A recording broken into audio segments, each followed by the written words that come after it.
thank you to our Ring Out Handbell Choir. This is actually the last time we'll get to hear our handbells until the fall, and we have so thoroughly enjoyed y'all's music this year, and bel canto as well.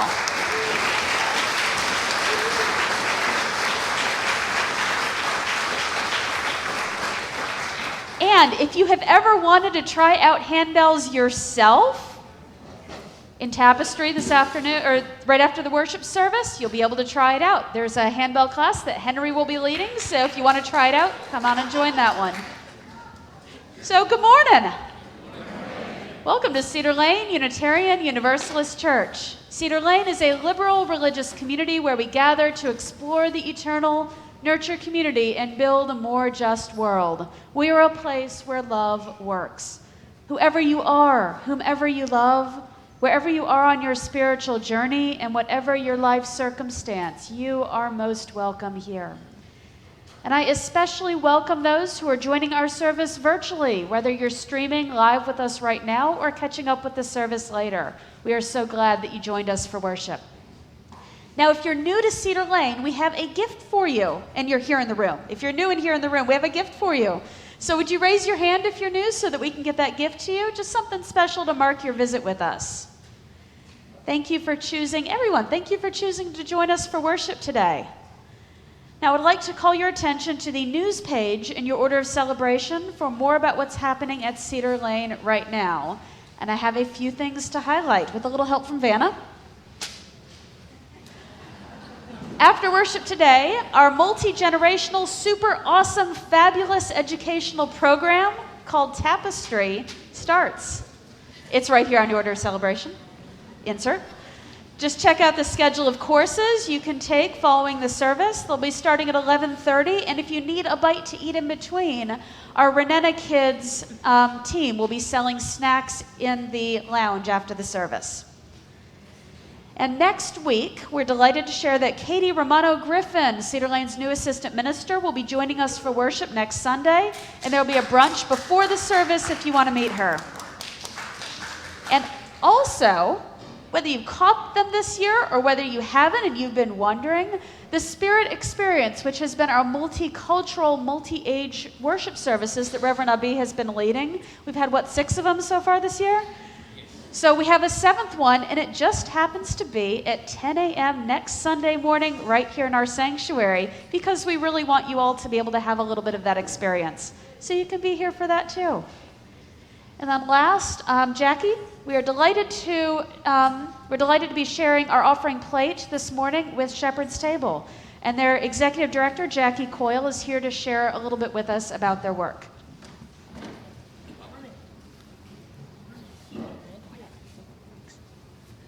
Well, it's a beautiful day, isn't it? Yes.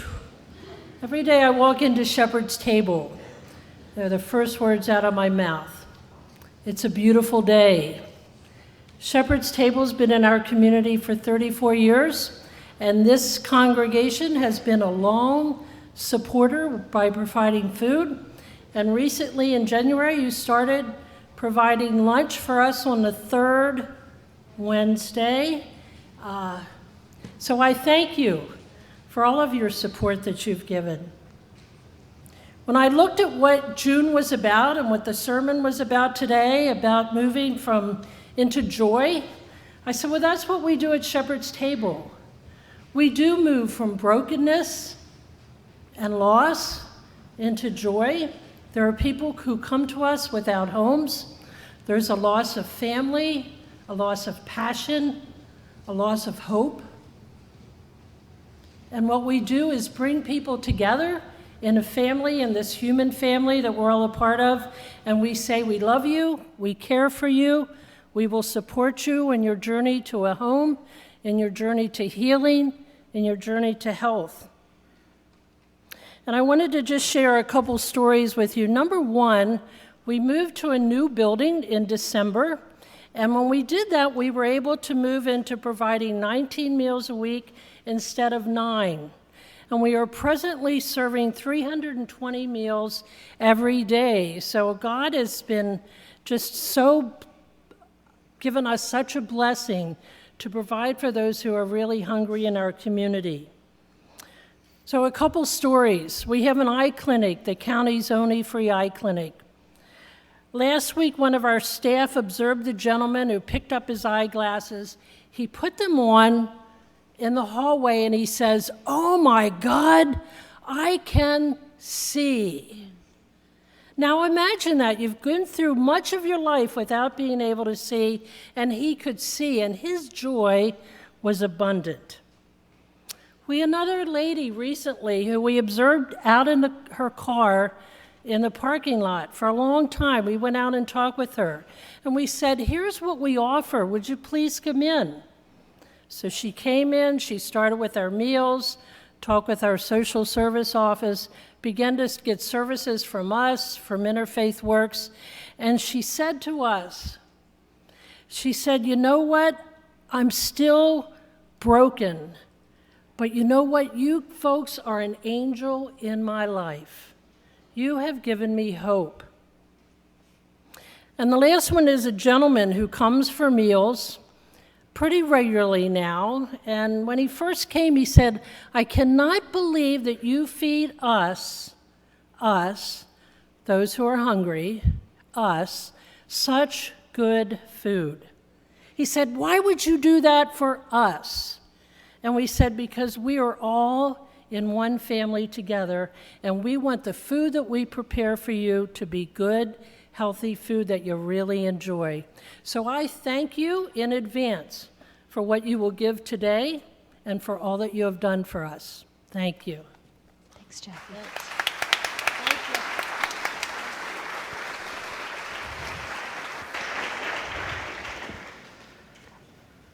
Thank you for your words, and I hope we will respond with a generous spirit during our Share the Plate offering. We center ourselves at this time and prepare ourselves for worship with these words.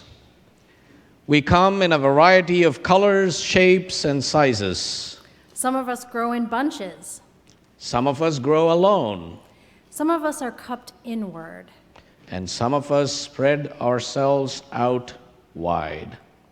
Some of us are old and dried and tougher than we appear.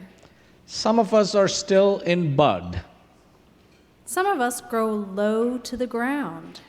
And some of us stretch toward the sun. Some of us feel like weeds, sometimes. Some of us carry seeds, sometimes. Some of us are prickly, sometimes. Yeah. Some of us smell.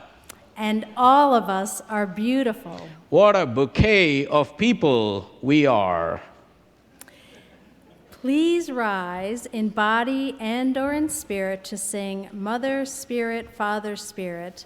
The words should appear on the screen.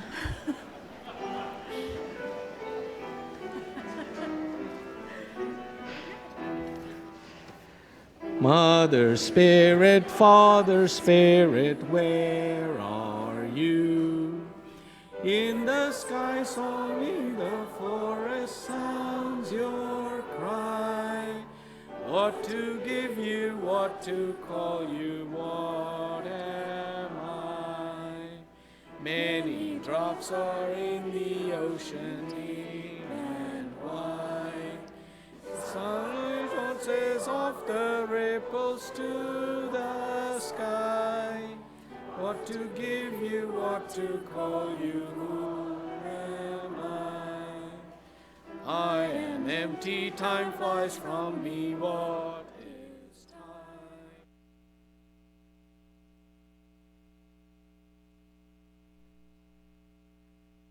What to give you, what to call you, who am I?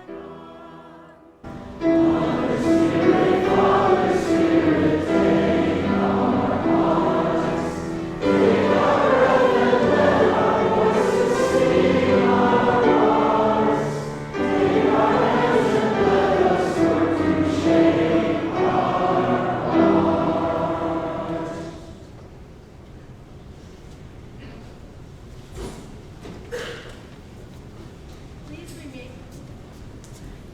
remain as you are, as Martha and Joseph Miranda come forward to kindle the chalice. To speak in unison the chalice lighting words printed in your order of celebration.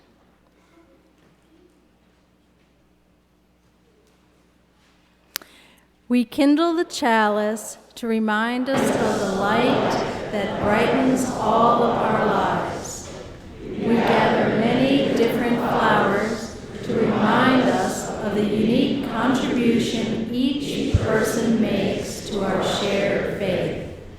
As we gather here, we remind ourselves that we, like the flowers, are many. We, like the light, are one. In our beloved community, may we, though many, be one in spirit and in service.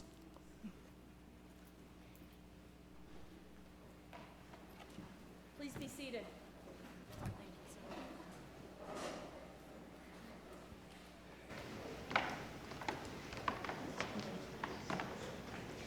So we'll spread out here. And Laurel, you want to go down and sign? Welcome. All right. Don't we have a lot of fun stuff going on this morning? Awesome. Okay, so what does one get out of being a member of a congregation? Well, to paraphrase my colleague Fred Small, you get a free wedding that most of us don't need, a free memorial service most of us really don't want anytime soon. You get use of the church building for your events for a modest fee. And if you've made a financial contribution of record to the church, that sounds very formal, doesn't it? Since the start of the previous fiscal year, you get the right to vote on congregational business, which actually was kind of exciting this year. All right, so what is the big deal then? Membership at Cedar Lane is more than just the logistical details, because our church represents a tradition, a liberal religious heritage, connecting us with religious ancestors over hundreds and hundreds of years. We provide a regular connection with the intimate and ultimate in life.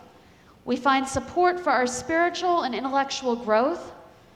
Our church community is there for us in times of need, as I think many can attest to, and invites us to develop intimate and meaningful relationships with others in our community, and drives us to live out our values through service. We get to meet people who are different from us, get challenged with ideas that we aren't encountering on our own. We're nudged to mingle with folks who aren't our age, our gender, our race, our sexual orientation, our affectional orientation, our gender identity, our economic status, our family situation. I mean, different folks that we get to be with. Now, this is the real meaning of membership. This is what y'all have joined. And this is what y'all have joined. That it helps us to live lives seeking joy, meaning, and hope, and working together in service of life. So with that, I introduce our newest members to Cedar Lane. Ginger and Bob Essing, Hugh Martin, Linda Edwards, Deb Bryant, Jeffrey Johnston, and Scott Brown, and our brand newest member, Laurel Hoa.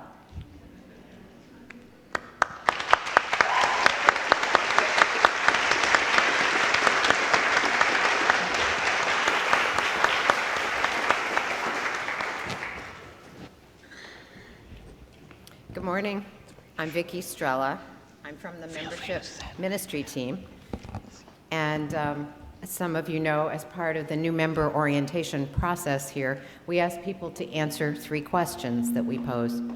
And then I get to work their wonderful responses into a reading to give us a collective sense of who they are, where they've been, where they're going, and why they've chosen to join our beloved community. It's really an honor to share this reading in the words of our newest members. We ask, what is your guiding mantra, and where is it drawn from? One person said, the golden rule I grew up with, do unto others as you would have them do unto you. Another, at the moment, I'm all about if you want things to be different, you've got to do things differently. Source unknown. From a 12-step program, I work towards serenity to accept the things I cannot change, the courage to change things I can, and the wisdom to know the difference. And finally, each day, life offers many opportunities to grow and become the best we can be. We also ask, where do you find the sacred? And I have to say, often our new members question that word. They note that sacred is a complicated word, and some of them even look up the dictionary definition and choose, not everybody, but some, choose to answer in terms of what inspires them or their awe or their devotion. For example, our newest members have said, I know that there is great mystery and I'm open to it. In the still moments when I am totally focused on what is in front of me, light shining through raindrops on the tips of leaves, red berries on a snowy patch against a deep blue sky, my son singing jingle bells one morning when he was 4, walking on a quiet early morning. I find the sacred in my dog's eyes, in the dappled forest, and in muddy shoes. Looking up at the night sky and seeing all those stars, trying to get my mind around the vast distances, all those worlds out there in this and maybe other universes. And we ask, what most inspires you about joining Cedar Lane? It's a setting where I can learn, grow, and change in the last third of my life. The wonderful and varied music program. Note to Henry, someone up here would like to join the chorus. Here's someone else. I came for the choir, and I'm staying for the community. Other inspirations are Abhi's brilliant and articulate sermons and his warmth when talking with me. The people I have met so far, welcoming, questioning, perceptive, committed. I am inspired by the number of people willing to take a stand to try to make things better. I am excited about gaining a fresh understanding and experience of being human in a beloved community. Guidance to begin learning about the religions and philosophies of the world. I want to do a lot of reading and thinking, but on my own I feel overwhelmed. Where to start? Please don't feel overwhelmed. You're starting at the right place. Welcome.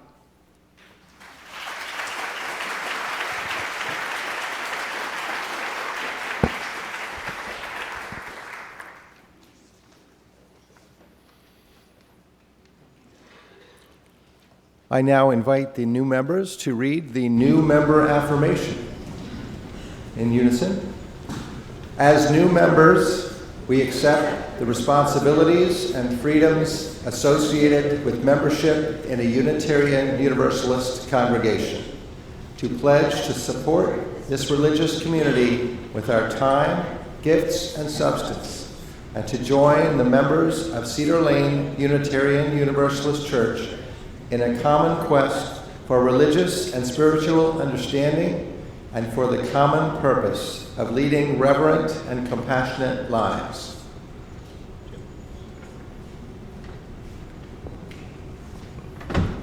Morning, and now the congregational affirmation. Thank you. We bid you welcome as you come with anticipation and joy. We hope that you will find here room to grow and flourish in mind, body, and spirit. We accept you into our community as companions in the spiritual journey. We pledge to rejoice with you in times of happiness, to grieve with you in times of sorrow, and to share with you all the blessings of our free faith.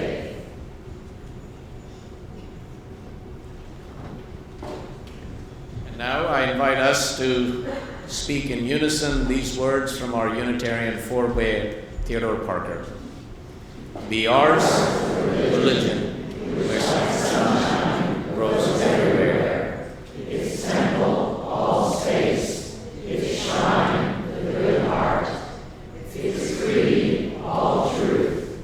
Its ritual, works of love. Its profession of faith, divine living. Welcome to all of you.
Wow, that was magnificent. Thank you, choir, Jasmine and Henry. We gather, as we always gather, in sacred space, a place set aside as a sanctuary amid the many challenges of life, a center from which we may gather strength to face those challenges with courage and grace, faith and love. In this time of remembrance, we lift up those in our community who are living through significant passages, the small and extraordinary milestones of life. We pause to be present to our spiritual companions and to the concerns of our own hearts. May all who gather here be held in the embrace of this community of care. Congratulations to Amanda Goodwin and Justin Ehrlich, who were married at Cedar Lane on Sunday, May 28th. Amanda is the daughter of Debbie and Carl Goodwin, longtime members of Cedar Lane, and she's the third generation in her family to be married here at Cedar Lane. The wedding was performed by the Reverend Glenn Farley and Rabbi Stan Levin. We mourn the passing of the UUA moderator, Jim Key, who died on Friday. We are shocked and saddened by the London Bridge attack, which killed 7 and injured more than 40 people last night. And we hold in our prayers the 70 people who were killed, their families, and the many who were injured in the bomb attack in Kabul, Afghanistan. For these friends of ours, and for all the joys and sorrows that remain unspoken in our hearts, let us turn to the peace and solace of prayer, silence, and song.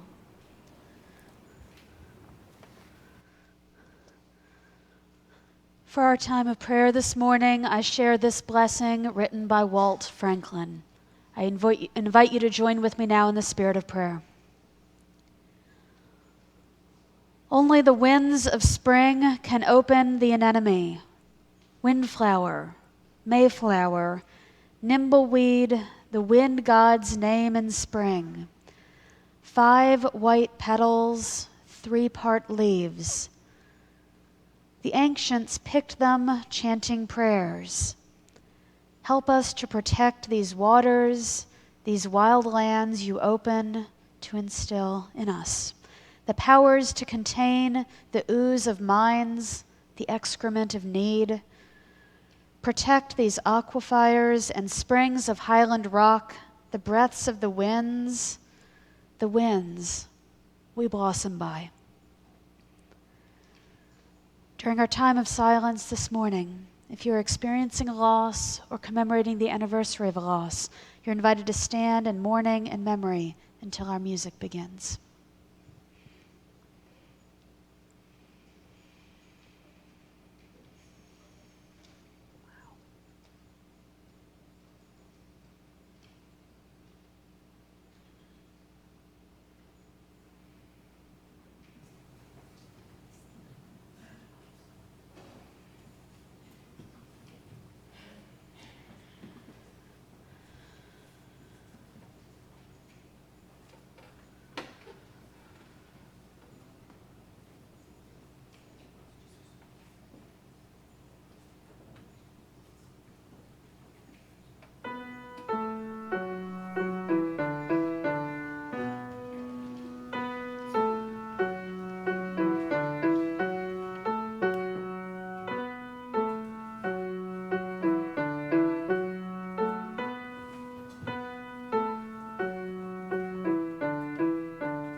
all may participate in the life of the congregation with the gifts of our minds and our hearts, our skills and our time, our wisdom and our vulnerability, and the gifts of our livelihood and the gifts of our commitment. Whether on Sundays at this time, through electronic means, or gifts in our plate, we offer of ourselves to make community happen. Our offering to support the work of Shepherd's Table and the mission and ministry of Cedar Lane will now be given and gratefully received.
Good morning.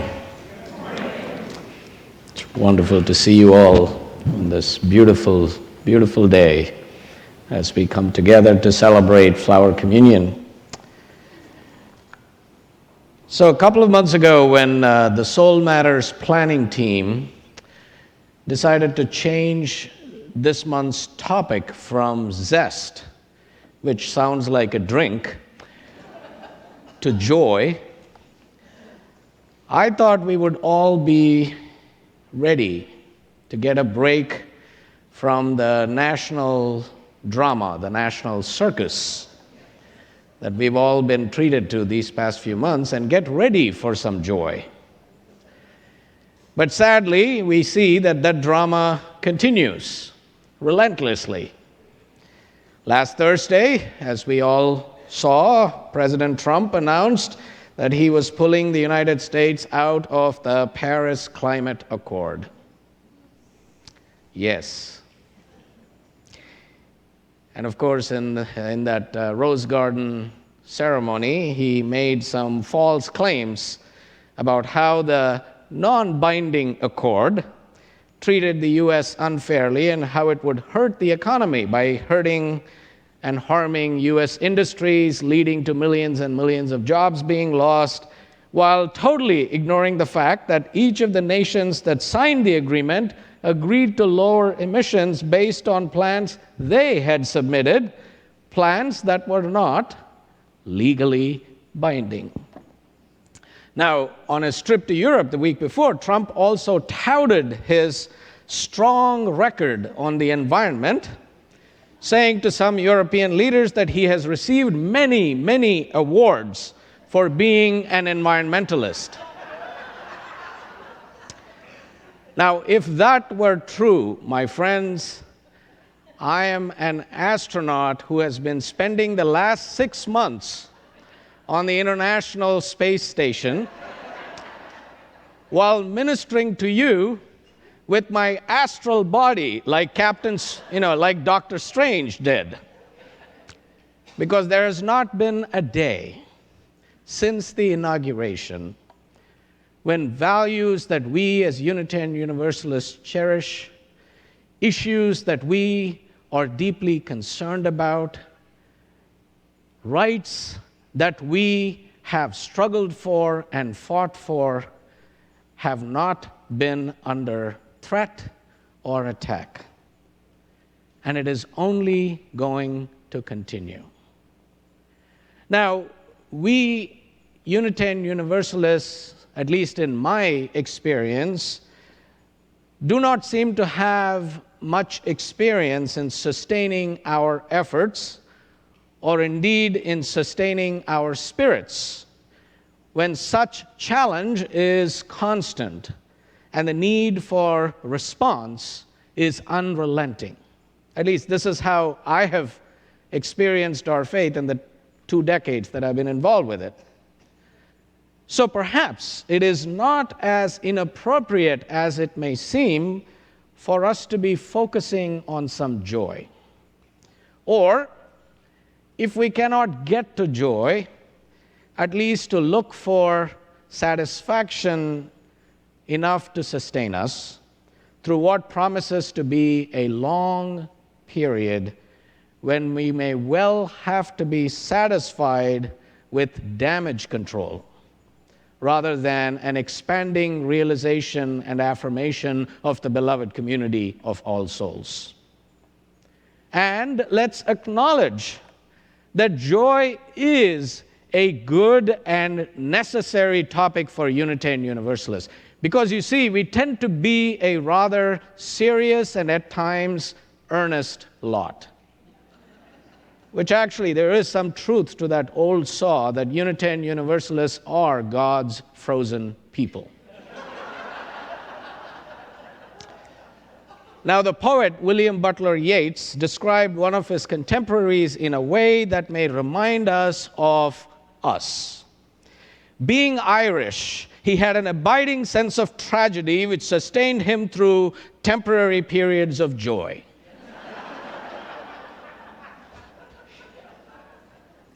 Joy and praise have not been our strong suit.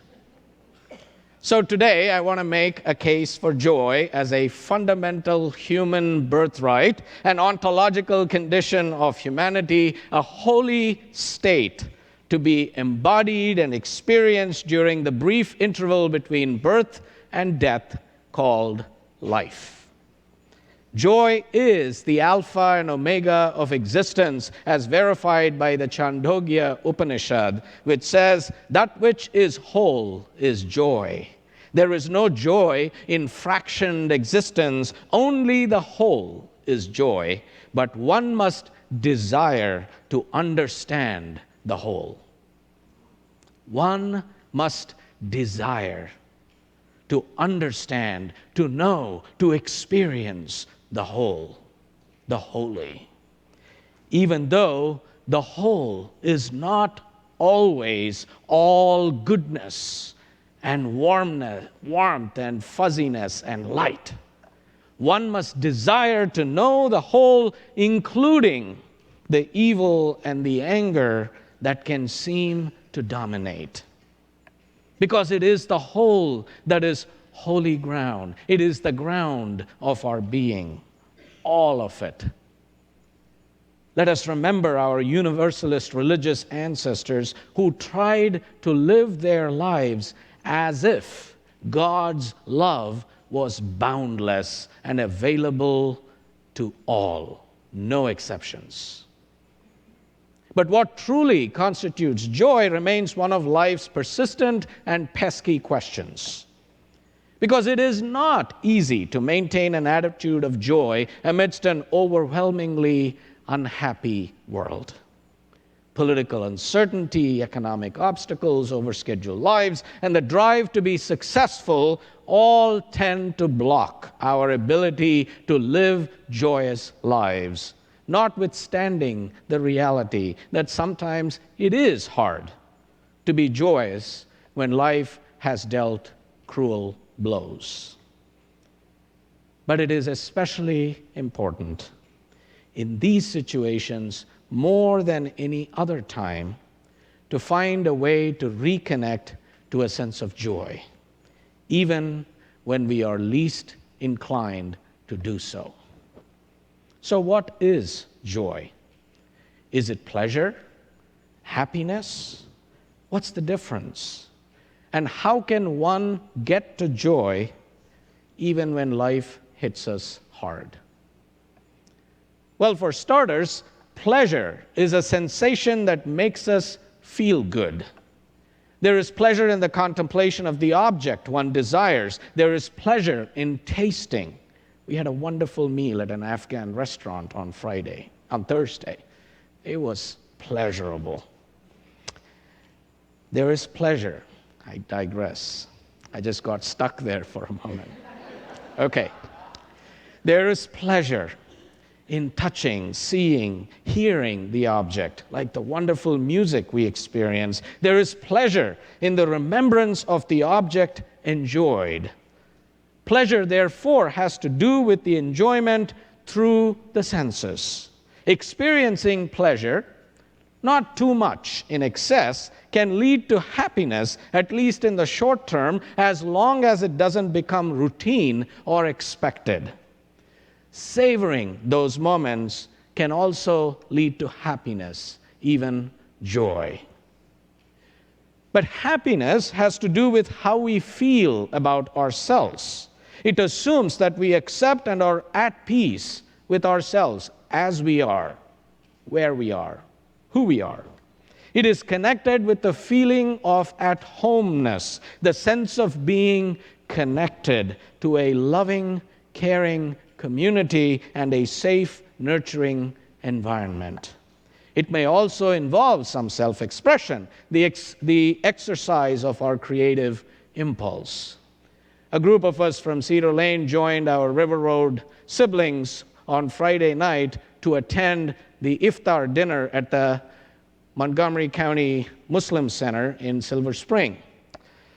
And there were about 400 people gathered there, all joined to observe both the breaking of the fast and join in prayer and then partake of this delicious Pakistani meal that was put before us. What I felt being a part of that gathering was that deep sense of happiness that pervaded that place, that blessed those of us who were there as we felt so deeply and warmly welcomed into their community that we did not feel like strangers there. That sense of community. It's the same sense of community that our new members feel when they made the commitment to become a part of Cedar Lane. That sense of happiness. Now, the culture at large places very little emphasis on such notions of happiness. Rather, people are taught to feel inadequate because that's how the free market induces us to buy so many superfluous products.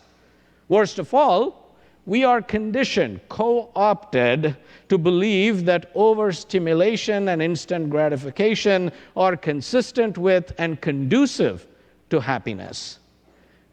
Of course, if all of this is indeed true, Americans ought to be the happiest people in the world. Yet, practically every psychological profile, every measure of emotional well-being taken in recent decades shows that Americans are more anxious, more stressed out, more fearful, more aggressive, and more depressed than people in so-called less privileged cultures. Unitarian Universalist psychologist Mary Pfeiffer was not off the mark when she observed that most of the unhappiness in the world is caused by people who are 90% happy going for that last 10%. People who are 90% happy always going for that last 10%. We qualify. She is referring to people like the washerman in the Indian mystic Kabir's poem, who was standing in the middle of a river dying of thirst.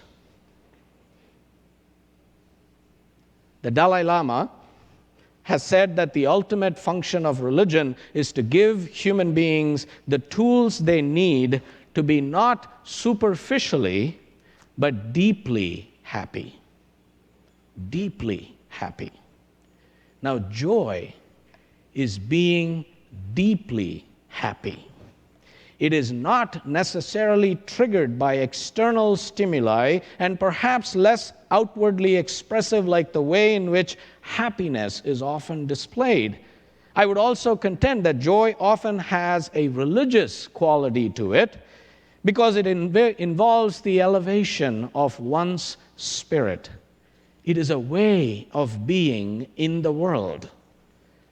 Joy comes from the inner self, that deep, deep place within of a person, and is connecting with the source of life in which we live, move, breathe, and have our being. It does not depend on outer circumstances, and it is not just about us. It is not about us. It is about one's self, not oneself, but one's self, but also about the commitment to be present to others. It is about the contentment of people around us, the well-being of people with whom we share a life together.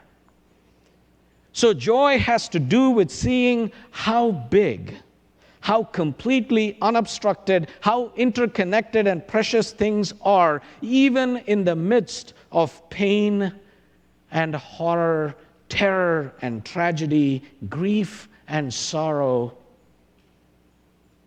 At the iftar, Imam Muhammad shared with us a brief reflection about the meaning of Ramadan and what it means to be fasting during the month of Ramadan.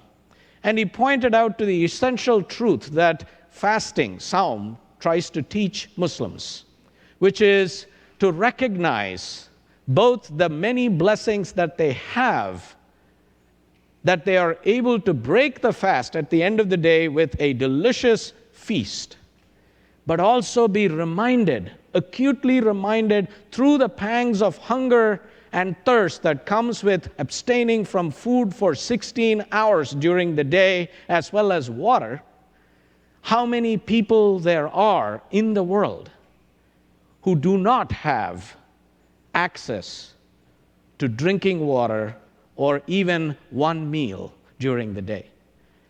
The Imam, who is from Somalia, reminded his congregation of the thousands and thousands who are starving to death this Ramadan. That is what the meaning of joy gets to. It is being present to all that while still connecting with the inner wellspring of joy. That's a challenge, but we need to get ourselves there. The purpose of evil was to survive it. Toni Morrison writes in her novel Sula, set in pre-civil rights America, about the response of one African American community to the persistent violence of the time. They knew anger well, but not despair, she writes. Despair was beneath them. Angelou could have been talking about my grandfather. My maternal grandfather was Kameshwarrao Janamanchi. He was a teacher who worked all his life in South Indian villages with the Adivasis, the indigenous people of India, supporting them to read and write and to stand up and fight for their rights. Now, he never made much money in his life. In fact, he was denied his share of the family property when he supported his only sister, who was widowed as a 12-year-old, to be remarried to his best friend, for which he was thrown out, cast out, not only from his family, but from the community that he was a part of.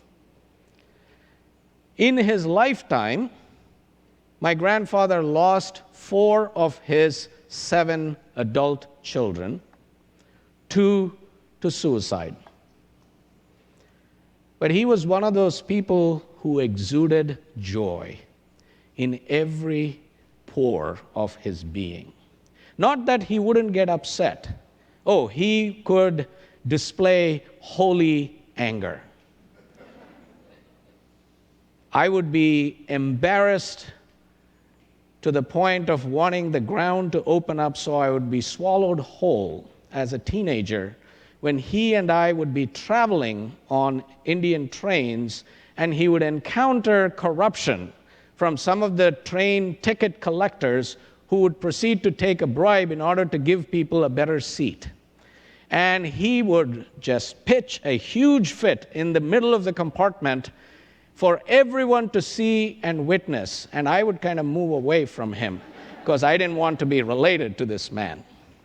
That was the kind of holy anger he would display. But at the same time, he knew how to embody joy. So I asked him once, what keeps you going? Why do you maintain this kind of a persona? And his response was, a zest for life. Imagine that. From a person who had endured so much tragedy, loss, discrimination, and adversity all his life, he says, a zest for life. His example is with me always. And as Toni Morrison reports, it was that attitude that allowed them, that demanded of them, the African American community, celebration and joy. And it was that attitude that allowed my grandfather to reach for joy despite all the pain and prejudice and sorrow of his world notwithstanding. That he was someone who kept singing through all the tumult and the terror. Thich Nhat Hanh, in his Guide to Walking Meditation, begins by talking about how anybody and everybody carries a burden. And if you want to lay it down, he says, you can do it. You can connect with the joy in your heart, he says. So how do we connect with the joy in our hearts? And how do we cultivate the conditions for joy to expand?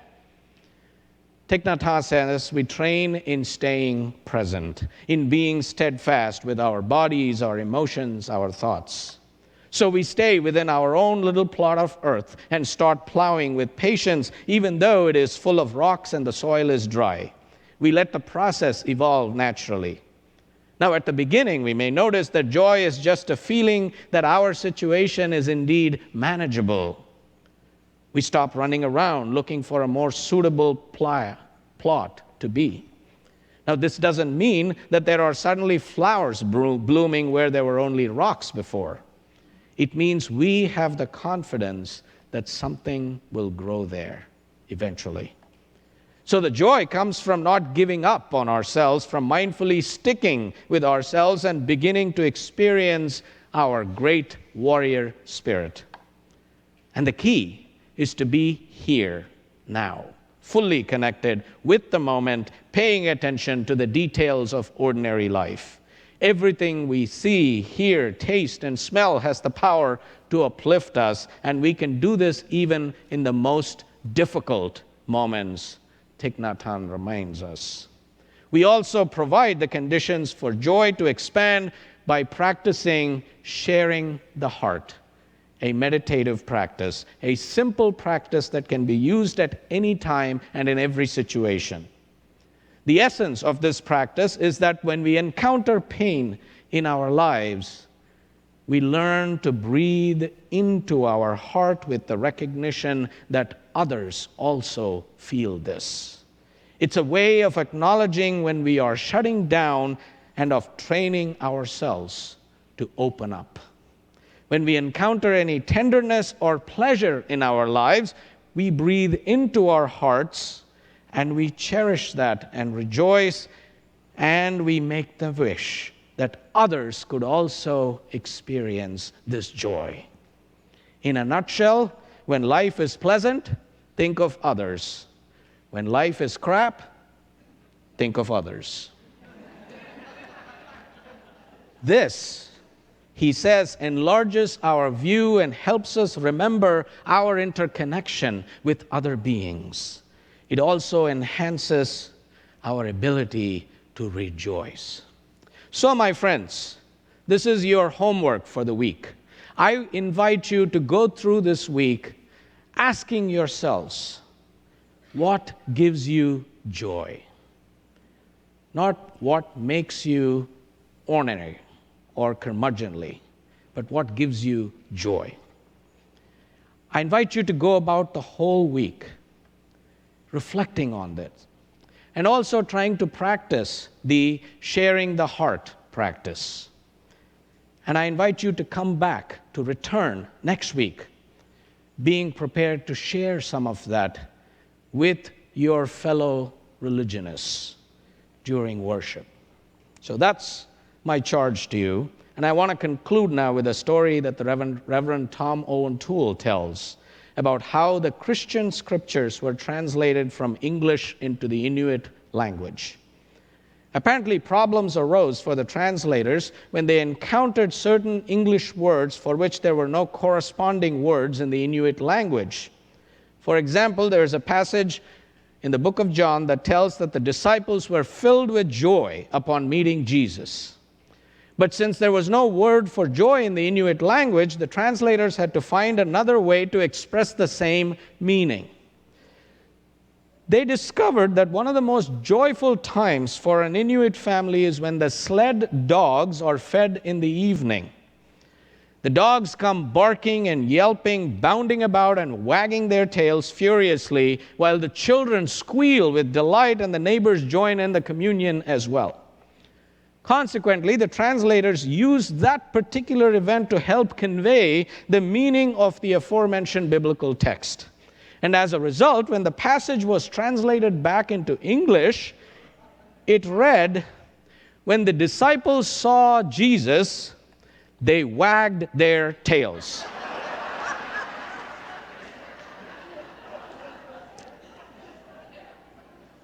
My colleague Tom writes, "Our earthly assignment is to bark and yelp wildly, gamboling and wagging our tails as furiously as possible, so that our joy might prove catching, and all creatures of the universe might clap their hands, sing and dance, and join in life's perpetual celebration of happiness."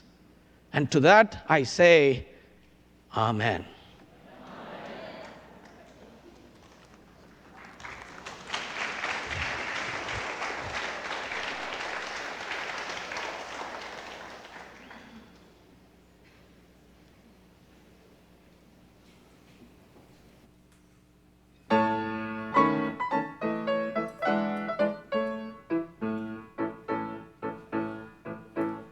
Flowers that bloom in the spring, la la, big flowers that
The Flower Communion Service is a uniquely Unitarian Universalist celebration created by Norbert and Maha Capek, Czech Unitarian ministers. Norbert was born in 1870 in what was then called Czechoslovakia.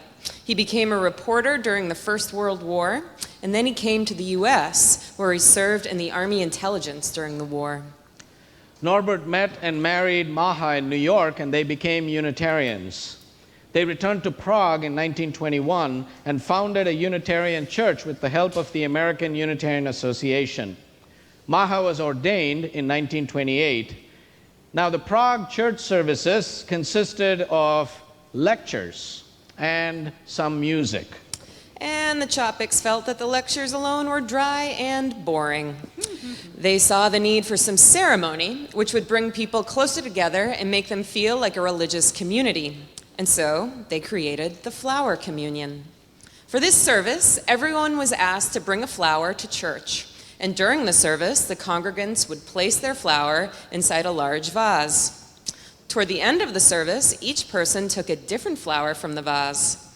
The first Flower Communion ceremony was celebrated on June 4th, 1923. When Maha came to the United States in the spring of 1940, she introduced the Flower Communion service to the Unitarians at First Parish Church in Cambridge, Massachusetts. During her tour, World War II broke out, and Maha was unable to return home. Norbert continued his ministry in Prague, and for preaching against the Nazi occupation, the secret police arrested him and his youngest daughter in 1942. Capek was imprisoned in Dachau, where he died 4 months later. Before his death, Capek's courage in the face of torture and starvation was a source for inspiration to his fellow prisoners. He organized the Flower Communion service in the prison as well. Each prisoner brought what flowers they could find in the camp to the service, and at the end, they took with them a different flower than the one they brought to symbolize their sense of community. Fortified by his words, they joined together despite the awful conditions in the concentration camp. After the war, survivors testified the Unitarian minister could not have been sent to a place where he was more needed. Norbert Capek's commitment to justice and freedom lives on in our faith. It lives on in our congregation. It lives on in us. So today we honor the Reverends Norbert and Maha Capek through this communion.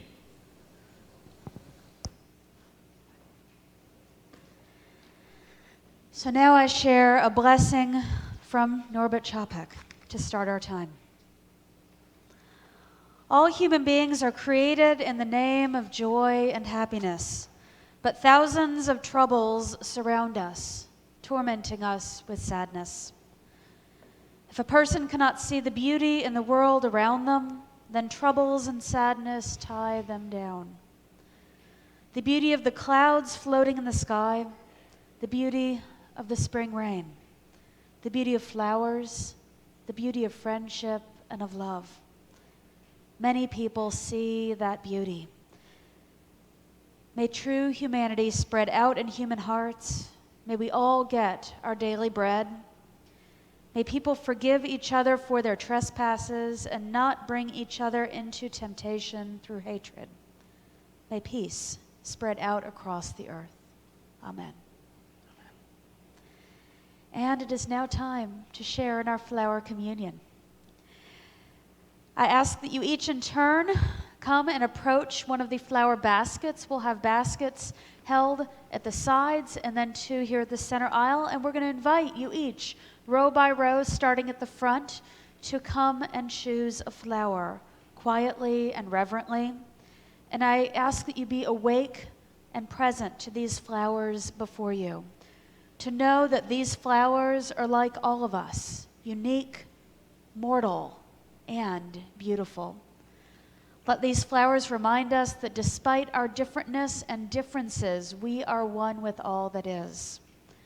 And I ask that when you come here to select a different flower from the one you brought, as you take your chosen flower, noting its particular shape and beauty, please remember to handle it carefully. While it is a simple gift that someone else brought, it represents that person's unique humanity and therefore deserves your kindest touch. And now, beginning with the front rows, and I invite those in the balcony to come down at the beginning as well. Let us share quietly in this Unitarian universal ritual of oneness and love.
lovely conversation just fabulous? So hang up your flowers and we're going to sing De Coloris. Please rise in body or in spirit. The words will be on the screen.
Blessings of these flowers be upon you. May their beauty give you joy each morning, and their loveliness lure you each day, and their tenderness caress you each night. May their delicate petals make you gentle, and their eyes make you aware. May their stems make you sturdy, and their reaching make you care. Go in peace, go making peace. Live joyously, love mightily, and bow to the mystery. Please be seated for an ode to joy.